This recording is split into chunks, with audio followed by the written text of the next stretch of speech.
Hari ini, sidang perdana kasus penganiayaan terhadap David Ozora yang dilakukan Mario Dandi akan digelar. Dan sidang ini menjadi babak baru setelah berbulan-bulan kasus diproses di kepolisian. Apa yang perlu disoroti dari persidangan kasus ini?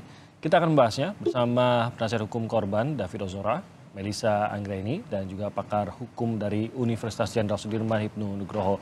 Kami juga sudah berusaha menghubungi penasihat hukum dari pelaku Mario Dandi, Andreas Silitonga, namun hingga saat ini kami belum mendapatkan respon. Selamat pagi, saya ucapkan dulu kepada dua narasumber yang sudah bergabung bersama kami, Mbak Melissa dan Prof. Hipnu. Selamat pagi. Selamat pagi, Mas Timothy. Saya ke Mbak Melissa, tentunya Ya. ini ditunggu-tunggu nih, sudah cukup lama sebenarnya pasti menunggu sidangnya, melihat berkasnya bolak-balik antara kejaksaan dan kepolisian. Harapannya memang semakin matang begitu, karena semakin waktu yang digunakan sudah cukup panjang, kasusnya akan semakin matang. Khususnya untuk pasalnya sendiri, Mbak Melissa, dari korban apa pasal yang dirasa tepat untuk dikenakan kepada Mario Dandi maupun Shane Lucas? Iya, menurut kami karena sudah bisa di-refer dari putusan yang sudah dipersidangkan di Pengadilan Negeri Jakarta Selatan terhadap pelaku anak, tentu pasalnya harus sama ya. Agak aneh juga logika hukumnya kalau pasalnya berbeda dengan pelaku turut serta, yaitu pasal 355 ayat 1 KUHP. Kalau terhadap Shane Lucas, karena dia adalah ikut serta, maka dijuntukan terhadap pasal 55 KUHP. Menurut kami seperti itu, terlebih karena ini perspektifnya kan orang dewasa, sehingga akan lebih pas sama pasalnya dengan yang seperti pelaku anak begitu. Nah, kalau unsur pemberat, tadi Anda sempat menyebut mengenai pemberatannya. Seperti apa sebenarnya yang menurut Anda mungkin dilakukan dalam kasus ini? Iya, kami melihat ancaman maksimal terhadap pasal penganiayaan berat terencana ini kan 12 tahun, sehingga jangan sampai ada peringanan berkurang dari 12 tahun ini karena korbannya adalah anak. Nah, syukur-syukur memang di beberapa diskusi dengan ahli hukum juga Prof. Hipnu waktu itu juga sempat sampaikan bahwa memungkinkan kalau ditambahkan lagi 2/3 dari pidana pokoknya karena korbannya adalah anak dan situasinya memang penganiayaan berat terencana ini terbukti secara sempurna. Jika itu di dalam persidangan di pelaku utama juga bisa dibuktikan seperti itu. Kami rasa sangat dan masih memungkinkan hakim mengambil keputusan untuk memperberat dengan 2/3 begitu. Jadi kalau paling berat bukan 12 kalau begitu ya, 12 ditambah 2/3 dari Iya, bisa 15. Bisa 15 dari itu. Anda yakin hakim bisa menjatuhkan, mengingat ya ini sebenarnya kan Mario Dandi, Shane Lucas juga masih berusia dewasa muda begitu. Tidakkah ini biasanya menjadi faktor yang meringankan? Ya, tapi kan ada hal yang bisa memberatkan juga ya. Hakim bisa memilih melihat perspektif yang mana. Kalau dilihat dari kejadian penganiayaan itu, selangkah lagi anak korban ini direnggut nyawanya oleh pelaku begitu. Dan ini juga terjadi di hadapan pelaku lainnya yaitu Shane Lucas atau pelaku anak yang sudah diputuskan kemarin. Jadi menurut kami hakim bisa melihat perspektif terkait ada pemberat-pemberat juga gitu. Sehingga bisa mengabaikan unsur peringanan. Dan harus dilihat pada saat putusan pelaku anak waktu itu tidak dilihat oleh hakim bahwa dia berkelakuan baik, dia hal-hal yang meringankan kecuali dia adalah anak. Jadi menurut kami masih punya keyakinan yang kuat hukumannya akan berat setidak-tidaknya 12 tahun seperti itu. Oke, saya ke Prof. Hipnu, Anda sendiri melihat waktu yang cukup panjang yang dipergunakan untuk mempersiapkan kasus ini sebenarnya akan berpengaruhkah pada kasus? Oh tidak, tidak karena memang tampaknya Polda dalam hal ini adalah menyatukan pendapat dengan kejaksaan. Karena apa itu pra-peradilan itu sebetulnya menyampaikan visi, menyampaikan pendapat sebelum masuk persidangan, sehingga bukti yang disampaikan yang kemudian dikonstruksikan dalam surat dakwaan itu menjadi firm, gitu Mas. Yang menarik Mas Timothy. Pertanyaannya nanti, apakah dakwaan ini juga selain sampaikan Mbak Melissa tadi terhadap 355 pasal 78 KUHP luka berat, karena luka berat itu sudah teridentifikasi sakitnya sudah berapa bulan sampai kehilangan panca indera itu masuk luka berat, itu sebagai pemberatan. Yang menarik lagi, apakah nanti penuntut umum menggabungkan surat dakwaan ini ganti rugi? Ini yang Ganti kita rugi. lihat. Ganti rugi karena apa? Ada di pasal itu begitu, Prof? Ada penggabungan ganti rugi, iya. Oke. Ini yang menarik. Jadi jangan sampai hari ini nanti kita hanya mendengar tentang tuntutan pemidanaan 355. Tapi bagaimana ganti rugi itu karena sudah diformulasikan dalam KUHP namanya penggabungan ganti kerugian yang dimintakan secara gabung antara pidana dan tuntutan ganti rugi yang secara material dapat dibuktikan. Artinya apa, David? Itu bisa memberikan, nanti penuntut umum bisa memberikan bukti-bukti pengeluaran selama rumah sakit itu dapat dimintakan. Itu loh Mas. Jadi ini yang saya kira memberikan suatu nilai lebih terhadap perkara-perkara lain selain pidana yang dijatuhkan adalah maksimal seperti yang ditetapkan dalam undang-undang adalah ganti rugi yang telah dikeluarkan pada si korban. Ini yang saya kira esensi yang menentukan. Ganti rugi itu apakah terbatas pada pengobatan akibat dari luka-luka yang dialami dari serangan ataupun apa yang dilakukan terhadap korban saja, ataukah termasuk juga mengenai kerugian yang mungkin dialami korban ke depan akibat dari kondisi permanen yang dialami korban sehingga menghalanginya untuk mungkin mendapatkan masa depan yang lebih memungkinkan dalam bekerja dan lain-lain. Apakah sampai ke sana tuh, Prof? Ya, di dalam hukum acara pidana, ganti rugi yang dimungkinkan di dalam persidangan itu adalah ganti rugi yang bersifat material. Ganti rugi yang nyata, Mas. Artinya nanti berapa pengeluaran David yang dikeluarkan. Kalau kemarin kalau nggak salah kan berapa M. Itu bukti-bukti kwitansi disampaikan. Nah, bagaimana tentang ganti kerugian yang bersifat imaterial, masa depan, kemudian pekerjaan dan sebagainya, itu diajukan gugatan tersendiri. Karena kita kan namanya pidana kan asas cepat harus menghitung kepastian. Sedangkan terkait dengan imaterial, masa depan, kemudian nama baik, kemudian harapan-harapan hidup ke depan, harapan-harapan pekerjaan yang diinginkan mungkin meleset, itu bisa dihitungkan tersendiri. Data itu ya, Prof? Tersendiri. Iya, itu yang dibedakan nanti.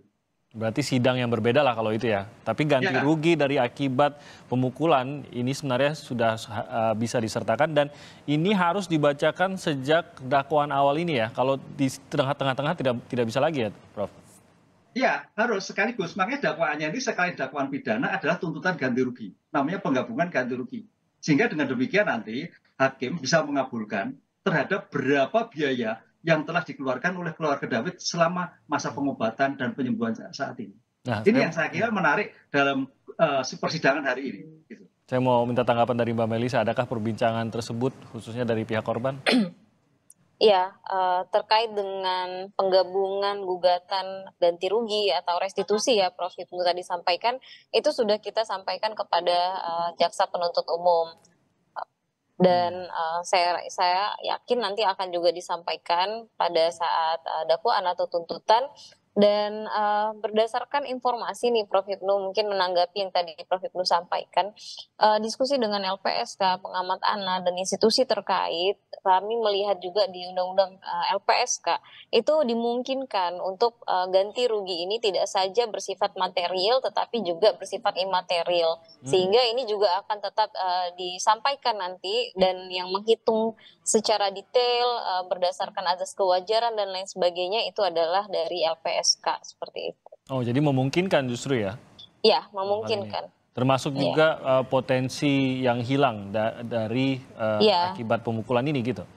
Iya tentu, karena di pasal di LPSK itu disampaikan kok seluruh penderitaan apa yang akan muncul material dan imaterial itu bisa dimintakan. Tetapi tidak menutup kemungkinan jika memang nanti dalam putusan ini tidak tercover seluruhnya, ya seperti yang tadi Prof. Hipnu sampaikan, ini prinsipnya peradilan cepat misalnya putusan nanti, ini akan bisa dan tidak menutup kemungkinan untuk dilakukan gugatan PMH gitu. Oke, nah nilainya tuh sebenarnya berapa Mbak kerugian akibat dari pemukulan ini secara langsung saja? Istilahnya kalau tadi seperti kata Pak Vino, yang ada kwitansinya lah begitu. Itu sebenarnya sampai total berapa? Mas Timothy, jangan kerugian Mas Timothy. Iya benar.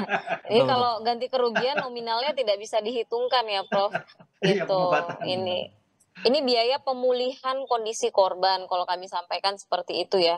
Gitu. Kalau biaya sampai di rumah sakit 53 hari di ruang ICU aja sudah hampir 2 miliar. Itu belum home care, belum biaya lain-lain yang muncul gitu. Nah, terapi nanti ini dan lain-lain ini masih menyusul dan masih terus bertambah ini Mbak Melisa ya.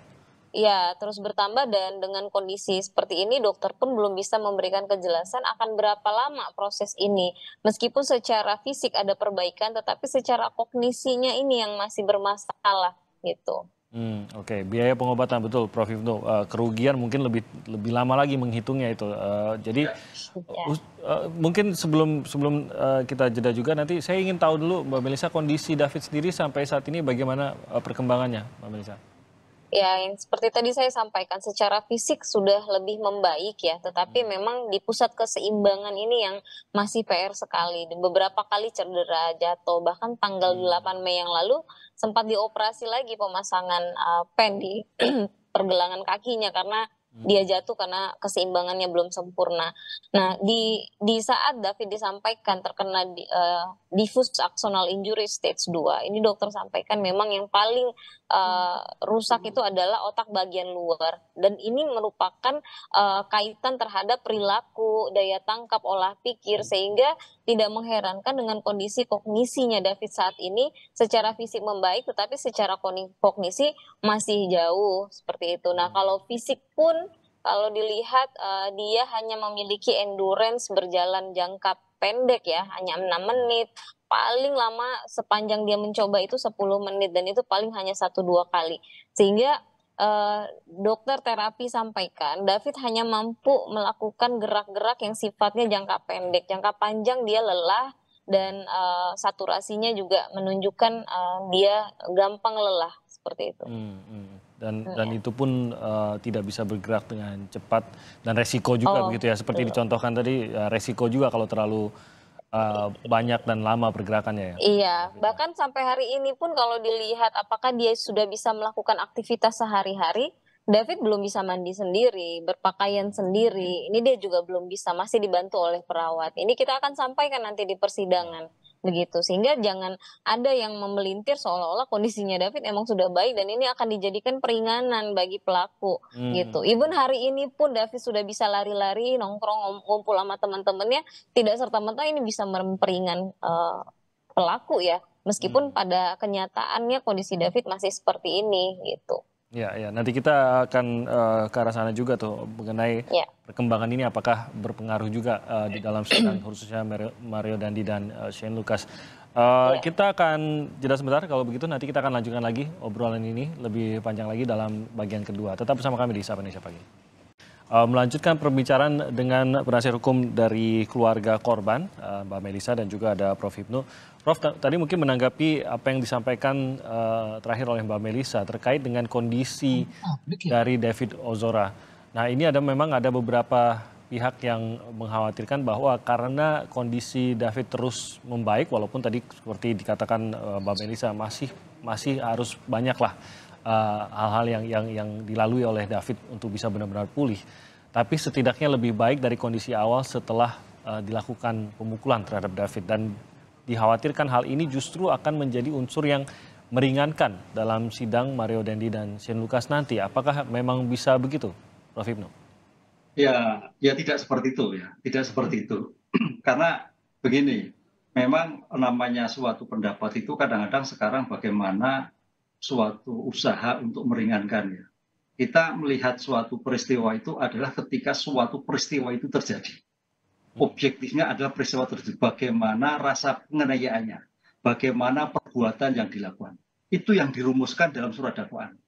Nah, kemudian terkait dengan sekarang sudah perkembangan itu bukan menjadikan suatu bentuk dakwaan yang diuraikan dalam suatu pembuktian. Yang sekarang itu adalah bagian dari penyembuhan.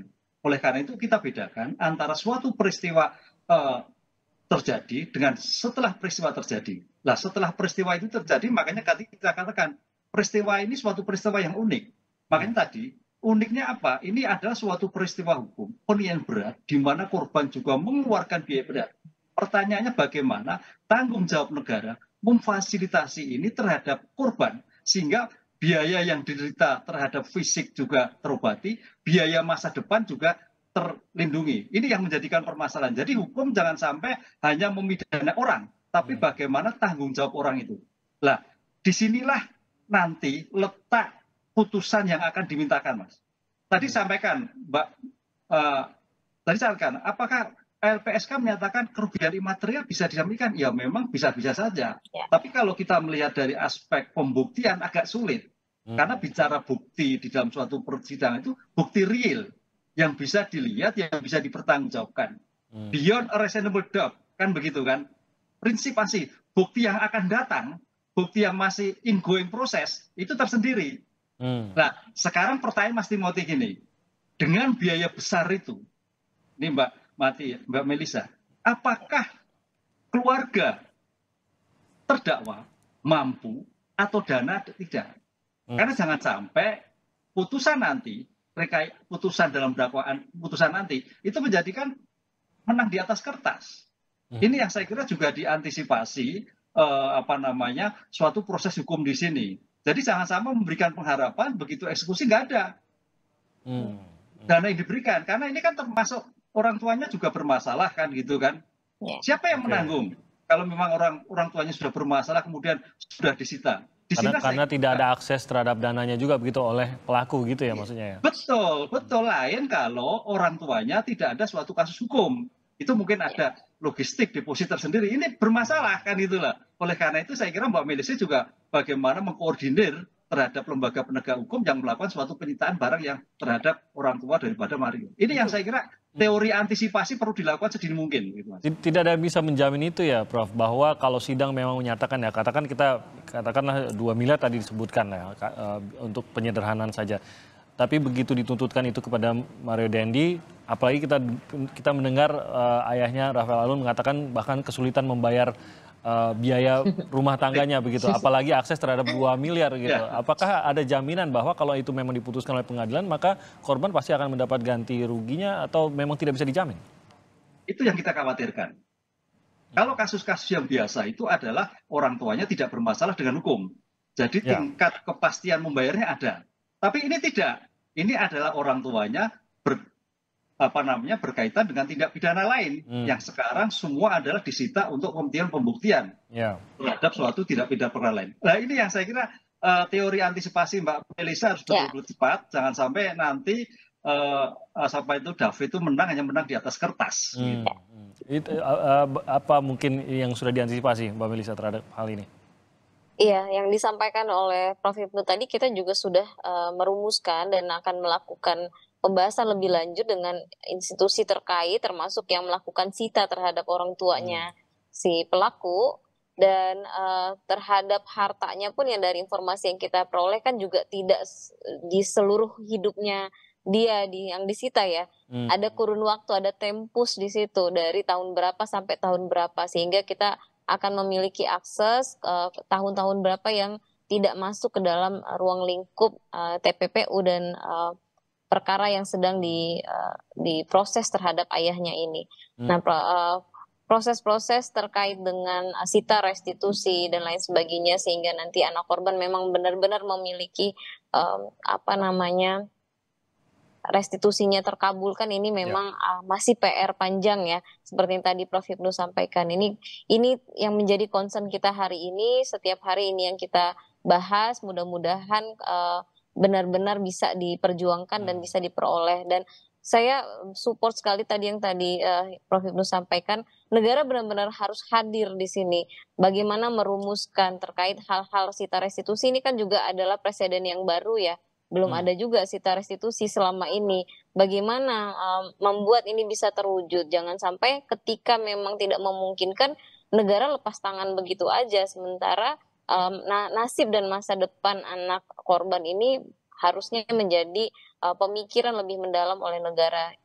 Seperti itu. Jangan sampai tidak adanya sistem untuk restitusi tadi justru merebut keadilan dari korban begitu ya. Padahal sebenarnya sidang sudah memvonis demikian, harusnya ada keadilan tapi tidak bisa terpenuhi. Tanggapan dari institusi penyitanya sendiri, apakah memang memungkinkan? Saya sebenarnya tidak terbayang di mana pasal yang mengatur apakah barang sitaan dari kasus lain bisa dipakai untuk pemenuhan restitusi kasus, walaupun ayah dan anak, tapi kan ini 2 kasus yang berbeda begitu. Apakah positif tanggapan dari institusi tersebut? Ya, tentunya tidak bisa menerabas juga ya kalau, ada aturan-aturan terkait dengan penyitaan, karena ini kan harus dimintakan penetapan di pengadilan dan lain Ya. sebagainya. Ini nggak bisa diterabas. Nah, tetapi ada ruang-ruang yang lain ini yang masih kita, diskusikan bersama, mungkin belum bisa kita sampaikan di sini, Mhm. tetapi yang ingin kami sampaikan adalah kami concern betul terkait dengan restitusi anak korban dan kami berharap negara serius untuk membantu kami merumuskan ini. Seperti Mhm. itu. Oke. Informasi yang kami peroleh sih, Mmm. hartanya yang belum disita itu sebenarnya masih banyak, gitu. Ada informasi berapanya? Tidak bisa diungkap ya Mbak Melisa ya? Oke, Mbak Melisa, informasinya ayah David akan hadir ya dalam sidang hari ini? Iya, ini saya sudah di pengadilan sih, saya dapat info Oke. sudah hadir. Oh, Mhm. sudah berada di pengadilan bahkan untuk saat ini ya? Saya dengar infonya seperti itu. Oke, rencananya akan hadir teruskah dalam setiap sidang Mario Dendi atau bagaimana sebenarnya? Dan apa sebenarnya yang ingin disampaikan oleh ayah dari korban, terkait dengan kehadirannya dalam sidang ini? Iya, ayah dari David memang berkomitmen menjadi, orang terdepan pastinya ya, yang memperjuangkan keadilan bagi David. Tetapi, dilihat nanti situasi David ini kan memang, agak sulit ditinggal terutama oleh ayahnya Mmm. gitu ya. Dan yang ingin disampaikan oleh ayah David ini adalah dia berharap penegakan hukum di Indonesia ini benar-benar bisa terwujud ya, keadilan bagi anak korban dan yang paling diharapkan adalah jangan sampai ada, David yang lain yang mengalami hal serupa seperti yang dialami oleh anaknya, sehingga ini akan menjadi pijakan bagi Ya. publik, dilihat lagi kan ini atensi publik luar biasa, dukungan dari masyarakat luar biasa.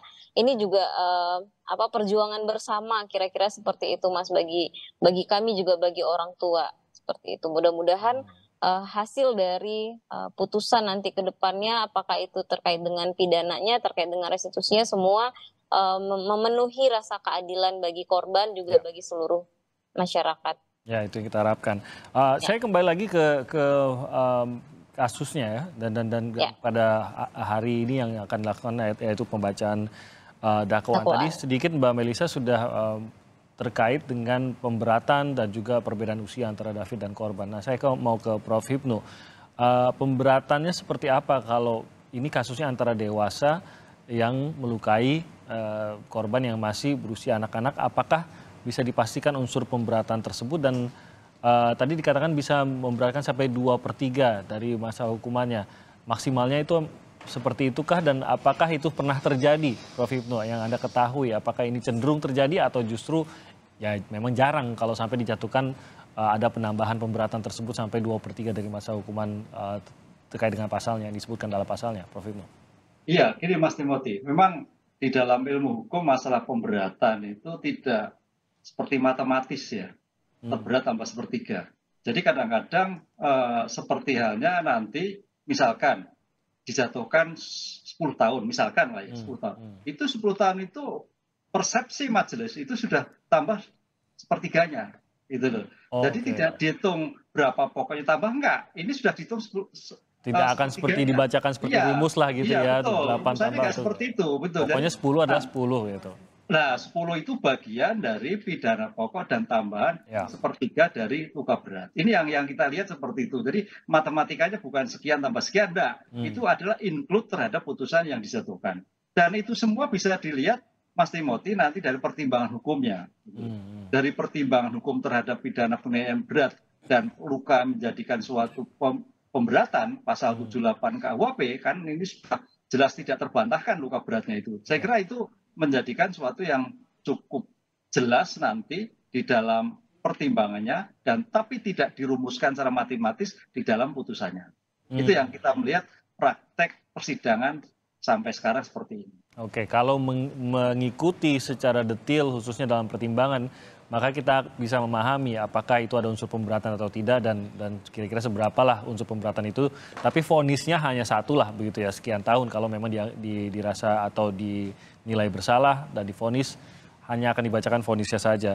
Terkait dengan peran, ini kalau dari penasihat hukum Shane Lucas kan mengatakan bahwa yang mereka inginkan adalah ada penggunaan pasal yang berbeda antara Mario Dandi dengan Shane Lucas. Terutama sekarang kita mendengar juga bahwa Shane itu justru berteman ada unsur lebih kepada takut kepada Mario Dendi.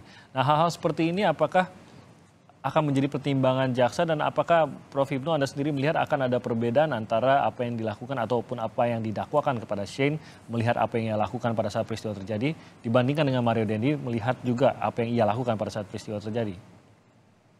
Ya, ya berbeda Mas, berbeda antara Sam dan Mario karena Mario itu adalah sebagai dader, sebagai pelaku utama kan gitu kan. Sedangkan si Sam itu hanya turut serta. Oleh karena itu secara individu nanti melihat sejauh mana peran dari Sam terhadap tindak pidana yang dilakukan oleh Mario Dendi tadi. Nah, oleh karena itu peran-peran itu makanya tadi saya katakan Mbak Melisa, konsep penyertaan itu tergantung sejauh mana perannya. Nah, pertanyaan sekarang itu kan hanya satu kan gitu kan. Perannya itu sangat menentukan, apa hanya ikut-ikutan, apa memang sebetulnya sama-sama. Ini yang dari perdebatan seperti itu nanti. Kalau sama-sama, oh bisa berarti kualifikasinya sama. Tapi kalau kaitannya ikutan atas perintah daripada si Mario, ya itu suatu yang berbeda. Disitulah nanti kita melihat kronologi dari suatu peristiwa yang terjadi.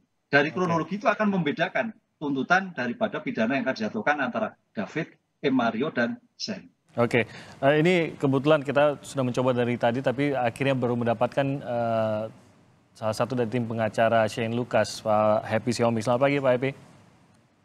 Selamat pagi. Pagi, Pak Happy. Terima kasih bisa bergabung bersama kami sebentar saja sebenarnya di bagian akhir dari perbincangan ini. Pak Happy, tadi kita sedikit berbicara juga mengenai dakwaan terhadap Mario dan Shane yang akan dibacakan pada hari ini. Anda juga sempat mengungkapkan bahwa ini memang seharusnya berbeda dakwaan antara Mario dan Shane. Apa yang Anda antisipasi dalam pembacaan dakwaan kali ini? Apa yang menurut Anda lebih tepat dikenakan pada Shane dan apalagi kalau itu tidak sama dengan Mario? Iya, terima kasih. Kami dari awal tim kuasa hukum PHSN itu sudah menekankan dan berpendapat ya bahwa penerapan ancaman hukuman atau nanti dakwaan, kalau kami sebenarnya dari awal juga dari dulu sudah mengatakan bahwa logisnya tepatnya ya pasal yang didakwakan itu berbeda itu. Karena saya sudah pernah mengatakan perannya si sepatah. Mohon maaf Pak Happy, mohon maaf bisa diulang sedikit, agak terputus tadi pada saat Anda memberikan keterangan pasal yang tepatnya. Ya, saya ingin saja tentang masalah ini.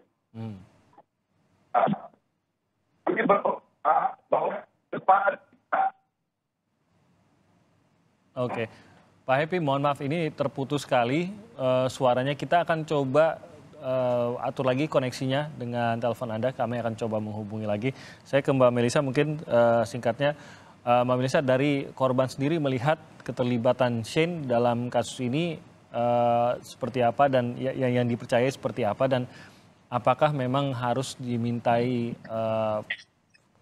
hukuman ataupun pemberatan yang sama seperti Mario Dendi?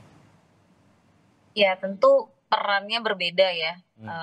Yang Mario Dendi seperti yang Prof. Hipnu sampaikan, derder, dan dia yang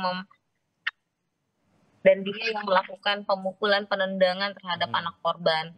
Namun yang kami pandang menurut hemat kami adalah ada eskalasi dari apa yang dilakukan oleh si terdakwa Shane Lucas ini. Eskalasi dari merekam ini kan membuat si pelaku ini semakin lebih menjadi-jadi, kira-kira seperti itu. Terlebih lagi dia tidak melakukan peleraian sama sekali. Baru mulai melerai itu ketika sudah jatuh. Padahal dari yang keterangan pada saat rekonstruksi juga kita dengar, pada saat persidangan juga kita sudah dengar, pada penendangan pertama ya, pada penendangan pertama itu anak korban sudah jatuh. Tetapi mereka berdua seperti selebrasi ya, seperti itu, saut-sautan antara dua belah pihak. Dan ada satu eskalasi lagi yang saya lihat pelaku semuanya memiliki peran, yaitu ketika security datang pertama kali pada saat dilakukan kekerasan pertama ya, pada saat sit up, push up, posisi tobat itu sempat datang security. Nah, Yang memiliki peran di sini adalah Shane Lucas. Dia yang memberitahu untuk anak korban diminta berdiri duduk kepada Mario Dendi. Nah, di sini menurut kami eskalasi pertama yang mereka semuanya satu frame. Ketika security itu pergi, mereka semua melanjutkan perbuatan penganiayaan itu. Jadi menurut kami tetap sama pasalnya, tetapi nanti dari besar kecil hukuman ini sesuai dengan peran yang kita serahkan kepada majelis. Seperti itu. Oke, baik. Pak Happy sudah bersama kami lagi? Iya, maaf tadi keputus, saya on the way. Oke, siap. Pak Happy, tadi seperti disampaikan Mbak Melisa bahwa memang ada beberapa hal yang dianggap akhirnya memperburuk kondisinya, terutama pada saat Shane mengambil gambar, ada juga selebrasi bersama Mario Dendi gitu. Hal-hal inilah yang dianggap memberatkan peran Shane sehingga bisa dikenakan pasal yang sama, begitu Pak Happy?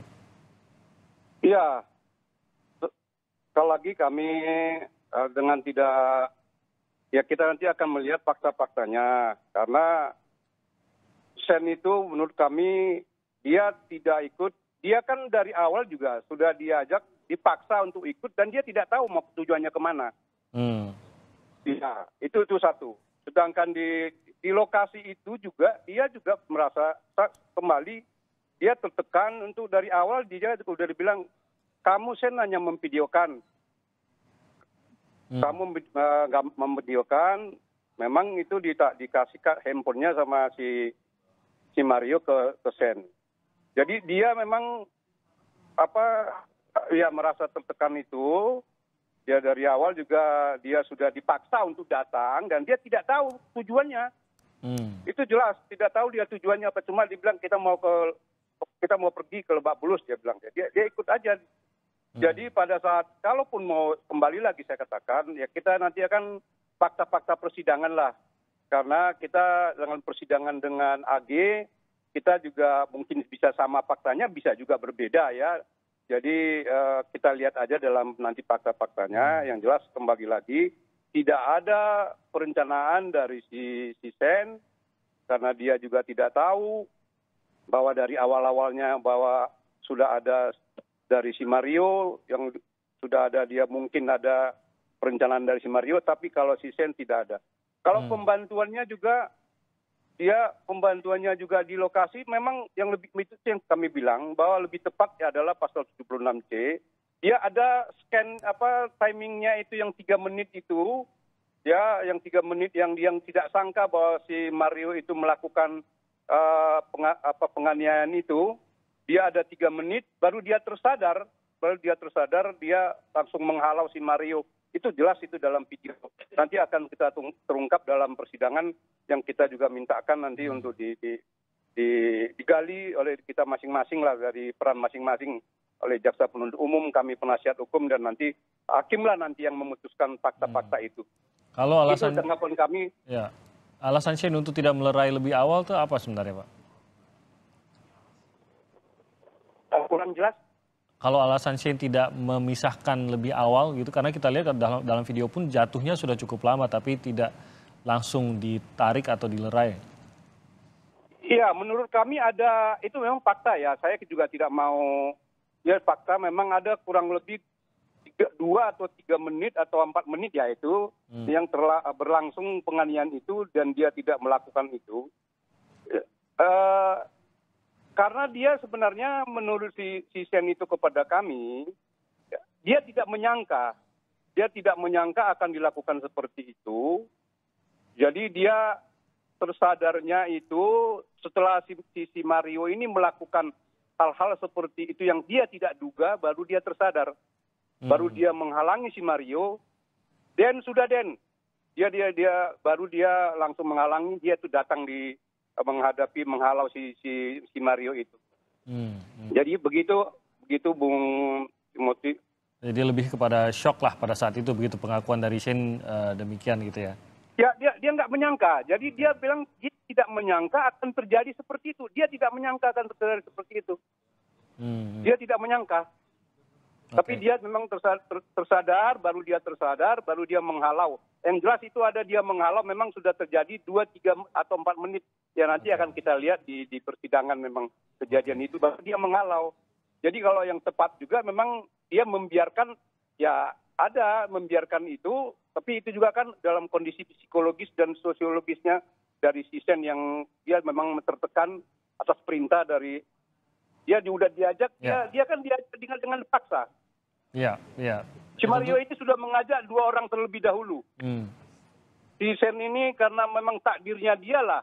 Dia juga lagi lagi tidur-tidur, takdirnya dia. Kalau dia bilang saya nggak mau, atau dia pergi pada saat itu langsung matikan telepon, mungkin takdirnya dia tidak ikut dengan kejadian ini. Gitu. Karena dia nggak tahu apa-apa dari awal. Oke. Mungkin Anda mau menanggapi, Mbak Melisa, keterangannya adalah seperti demikian untuk Shane begitu. Iya, nanti bisa dibuktikan di persidangan, tetapi satu dari saya, kalaupun si Shane Lucas ingin menghentikan perbuatan Mario Dendi itu, saya rasa ketika sebelum dia menghalau, yang paling mungkin dia hentikan itu adalah rekamannya dia. Tetapi kan justru dia menyerahkan HP itu kepada anak AG sehingga terus berlanjut rekamannya. Jadi agak tidak masuk ke logika kita, saya pribadi ya, jika dia memang berniat menghalau itu. Begitu aja. Selebihnya mungkin silakan dibuktikan di persidangan. Kami juga yakin ini akan menjadi bahan dalam proses jaksa penuntut umum membuktikan keseluruhan dakwaan. Ya, betul. Lagi-lagi kita akan melihat persidangan lah yang akan membuktikan hal tersebut. Jadi saya setuju dengan Mbak Melisa. Halo. Ya, silakan Pak Epe. Halo. Ya, jadi kita marilah kami ini kan Shane ini sudah lelah. Dia sudah lelah menunggu untuk kepastian penegakan hukumnya. Kita tunggulah nanti dalam fakta-fakta hukum nanti kan yang akan terjadi adalah nanti dalam persidangan terbentuk fakta-fakta hukum itu. Bagaimana yang kepastian hukumnya, bagaimana itu yang mari kita lihat nanti dalam persidangan yang akan datang. Gitu. Ya, begitu. Betul. Terima kasih Pak Epi. Prof Ibnu,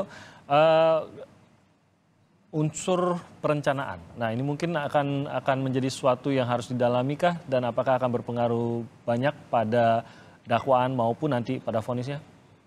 Iya, sangat menentukan sekali. Karena unsur perencanaan itu yang menjadikan sebagai pemberat dari suatu peristiwa ini. Bisakah pada saat detik-detik tertentu menghentikan? Bisakah pada detik-detik tertentu untuk membatalkan suatu tindak pidana ini? Ini yang saya kira nanti dilakukan. Terhadap perdebatan tadi Mbak Melisa sama acara, kita itu kan semua kan subjektif yang objektif ya. Nanti kita diskusikan kalau sudah sampai pembacaan surat dakwaan.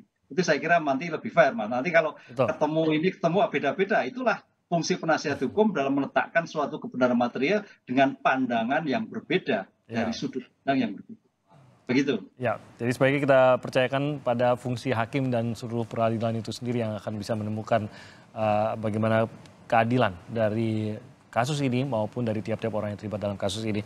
Terima kasih banyak atas waktunya Mbak Melisa, Pak Epi, terima kasih atas waktunya juga Prof Ibnu.